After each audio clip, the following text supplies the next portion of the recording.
क्या आपने कभी सुना है कि भगवान जगन्नाथ ने स्वयं पुजारियों को डांट लगाई हो, सिर्फ इसलिए कि एक गरीब भक्त की केले की छाल वाली माला मंदिर में स्वीकार नहीं की गई?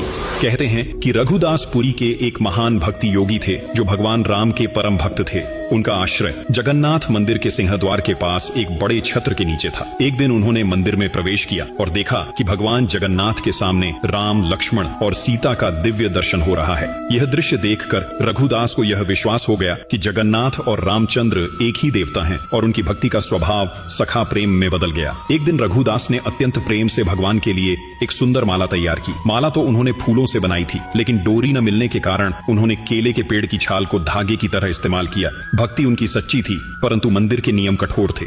जब उन्होंने माला पुजारी को दी तो उसने तुरंत मना कर दिया, क्योंकि केले की छाल मंदिर में अपवित्र मानी जाती थी। यह सुनकर रघुदास का हृदय टूट गया। वह माला लेकर अकेले रोते हुए अपने आश्रय लौट गए। उस रात मंदिर के पुजारियों ने व्रत रखा। उम्मीद थी कि भगवान स्वयं कोई संकेत देंगे, और सच में रात के गहरे सन्नाटे में भगवान जगन्नाथ उनके सपने में प्रकट हुए। भगवान ने कठोर स्वर में कहा, तुमने रघुदास की माला ठुकराकर उसकी भक्ति का अपमान किया है। वह माला मेरे लिए सबसे प्रिय है, क्योंकि वह प्रेम से बनी थी, न कि नियमों से। वह इस समय घर में बैठा रो रहा है, भूखा प्यासा। जब तक उसकी माला मेरे गले में नहीं चढ़ाई जाती, तब तक मैं कोई पूजा स्वीकार नहीं करूंगा। सुबह होते ही पुजारी भागते हुए रघुदास के पास पहुंचे, उनके चरणों में गिरकर क्षमा मांगी और प्रेम पूर्वक माला मंदिर ले गए। जब वही माला जगन्नाथ के गले में अर्पित की गई, कहते हैं कि पूरे गर्भगृह में एक अद्भुत सुगंध और दिव्य प्रकाश फैल गया, मानो स्वयं भगवान ने अपनी प्रसन्नता प्रकट की हो। जगन्नाथ वही भगवान हैं जो सबसे पहले अपने छोटे भक्त मित्र के आंसू पोंछते हैं। इसलिए कमेंट में जरूर लिखना, जय जगन्नाथ।